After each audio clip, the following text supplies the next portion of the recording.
Was this like the worst year for movies? I'm looking at my list of movies I've seen this year and I'm like, there are so many movies on here that are just terrible. There was actually a time in about February and March where I saw 5 movies in a row where I could honestly say that they're like the worst movie I've ever seen. So 5 of them are on this list. Now, if you have not seen my top 10 best of the year, I suggest you do that because it's a lot more fun to talk about the good movies rather than the bad, but sometimes you do need to acknowledge what came out this year that was just, man, these ones hurt more than other years, to be honest with you. So before I start this list, I have to tell you guys that if you guys like any of these movies, good on you. No judgment. Honest to God, more power to you. I wish that I was in the same boat as you because I actually don't like watching bad movies, unlike some people, I think, in my comment section. But regardless, these are the movies that just didn't work for me personally. And I also want to give a giant shout out to Into the AM, today's video sponsor. I'm wearing one of their shirts right now. This actually just came in the mail yesterday. Super soft, fits well. They have a lot of eccentric designs, lots of,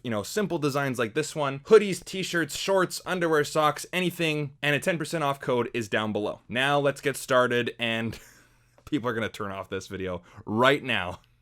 Number 10 is Barbie. I wanted to like this movie so bad. I was looking forward to the Barbenheimer experience just like everyone was. Trailers looked awesome. I love Margot Robbie. I love Ryan Gosling. Greta Gerwig's a great director. I love the production design. That Dua Lipa song was actually playing at the supermarket today, and I was actually still dancing to it. Like, it's a great song.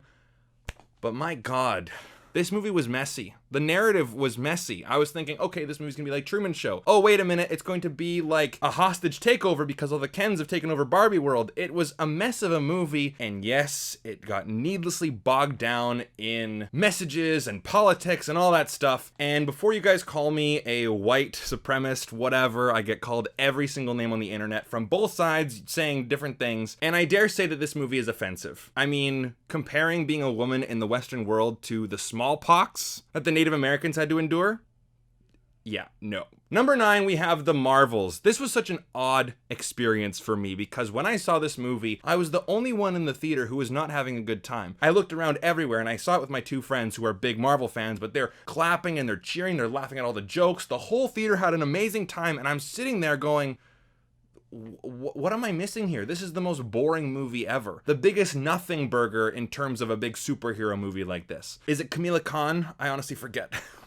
Right? I don't think about these movies very often. But she was really great in the movie, and I really wish that the movie was all about her. But I still don't really know what happened. The narrative just felt like it was just meandering, and it was like, what were the stakes again? The movie kind of ended abruptly. It was just the biggest nothing burger of the MCU, and one of the biggest nothing burgers of superhero movies I've ever seen. A real disappointment there. Number 8, we have My Big Fat Greek Wedding 3, which should have been titled My Big Fat Greek Vacation. Now, the first 2, yes, the movies have to be about a wedding, so we gotta have a wedding in there. It's so tacked on. Just call it My Big Fat Greek Vacation, and they go to Greece. Great, the premise is totally fine, a bunch of hijinks ensue, and honestly, for like the first 20 minutes, I was actually enjoying this movie, because I actually like these characters, and I actually like the first 2 movies. But then, oh my gosh, the cracks started to show. You tried to shove in so many different storylines, and again, nothing ends up happening.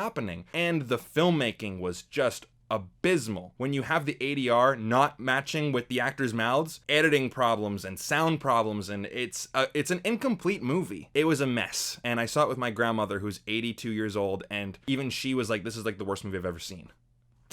Yeah. Number 7, we have Exorcist Believer. This trailer got me so hyped. Honestly, I'm like, this movie looks so terrifying. And honestly, for like the first half of the movie, I was on board. I'm going, okay, they're doing the Exorcist story again with a different angle, right? Like we're in, I believe it's Haiti, right? And we're having like a bit of a different religion to it, like totally fine, right? But the movie's not actually about an exorcist. And then halfway through, they make a certain decision where I'm like, okay, this movie's just stupid. This movie's just dumb. It's now laughable. And then they just try to shove in as much crap as they could without really thinking things through. Ending of the movie is just a giant hodgepodge of nonsense. A real disappointment there. Number 6, we have Anyone But You. What a vain, vapid, empty, shallow movie. The writing is atrocious. The chemistry is non-existent. We don't even have characters in this movie. We have walking boobs and we have walking six-packs. These characters have no personality. These characters just look good, right? Yeah, not having it. But I will say that I saw it with my girlfriend in the theater and we had a great time watching it because we were both looking at each other going like, this is so bad. Like we were shocked. Yikes. Number 5, we have a Ghost. Now, I'll be honest, guys, this movie came out so long ago, and this movie was so boring that it's hard to really remember it, and I don't want to watch my review again, because it's like, I just don't want to be associated with this movie. And this movie had some heartfelt moments, it had some funny moments, it had some wacky moments, and they didn't gel together, and I couldn't get connected to any of the characters or the story. It felt like, E.T., but taking out anything memorable in it. I honestly struggle to even remember this movie. Like, that's a problem. At number 4, we have Cocaine Bear. Wow. I know a lot of my friends actually like this movie, but I'm thinking to myself, okay, you have a concept like Cocaine Bear. A bear has a bunch of cocaine and goes on a rampage. This movie is so surprisingly tame. You have a couple moments where, the bear goes crazy and kills people, but I'm going, well, you just have to, live up to the premise. This movie is just a bunch of people who we don't care about and with stories that go nowhere, just wandering around the woods. Like, boring. If you're gonna go stupid and campy and crazy, then go stupid, campy, and crazy. But this movie didn't. This movie went slow burn, boring, nothingness. Ouch. Number 3, we have Marlo. Is it Merlot? Marlo? It was so funny how many people told me I was saying that name wrong, but I don't know, maybe it was my Canadian accent, so whatever. You know what movie I'm talking about here. And this is actually the one movie that people got really upset at me for not liking. A lot of people talked about my age and how I don't know anything, and, well, I'm an Oxford professor. I got so many people, guys, honestly, telling me that, they studied something in university or they work for some university trying to, make themselves sound more prestigious. And I have this, therefore I know more about this than you do, and you are stupid for not liking it. You ever hear the term chest thumper, right? If someone says they're smart, they're actually dumb. Someone says that they're rich, like they have to try to tell people that they're rich. They're probably piss broke. If a guy says that he's alpha, oh, ladies, don't don't talk to this guy. But regardless, I just thought that was kind of funny, how it's like, well, I'm smart, and here's how smart I am, and I liked it. And you don't like it, so therefore you're not smart. This movie was so boring. It was so boring.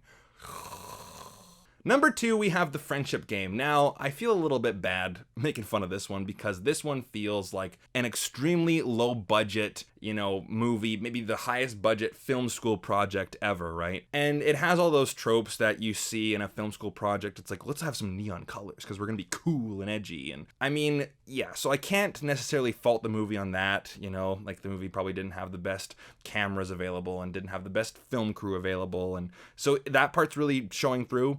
But a good idea costs nothing.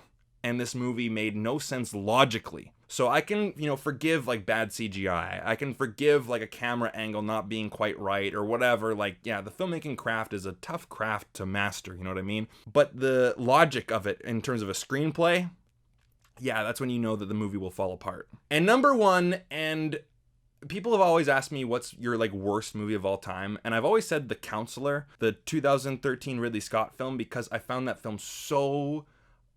I don't know what it's about. I really don't. And I don't get it. But this one, after watching it, I was honestly thinking this might be the worst film I've ever seen. Your Place or Mine. If the best thing about this movie is that someone says the city Vancouver, that's a problem, where I'm going like just so numb because nothing's happening. It's not funny. It's not engaging. Just nothing's happening. And then one of the characters is going, oh, I'm going to go to Vancouver. And I go, oh, I live there. And that's it. Or, Ashton Kutcher takes, his friend's son to a hockey game, an LA Kings game. And I'm like, oh, I've heard of them before because I'm a big hockey fan. And I know the Los Angeles Kings. They're rivals for my team. Like that's it. That is literally the only thing that was enjoyable about the movie. Nothing else. And it wasn't so terrible that it was cringeworthy. This movie had literally nothing in it. And it was just wrong. The movie starts off with, some text on screen trying to be funny. It's like, oh, this is 2003. Duh. While they're playing Sweet Escape from Gwen Stefani, which came out in 2006. So right away, the movie's just wrong. Yeah, that one was a tough one to sit through. To recap, Barbie, The Marvels, My Big Fat Greek Wedding 3, The Exorcist Believer, Anyone But You, We Have a Ghost, Cocaine Bear, Merlot, whatever it is, The Friendship Game, and Your Place or Mine. Some honorable mentions being like Crater or Kandahar, right? Those movies were pretty boring too. Man, like this year sucked. In terms of, you know, the amount of bad movies I had to watch. It was not a good one. But there were some good ones too, so I highly recommend you see that video. And I also want to say thank you so much for watching, and a giant shout out to my Patreon members. Link is down below if you want to join. And yeah, let's hope that there's less movies like this in 2024. See you there.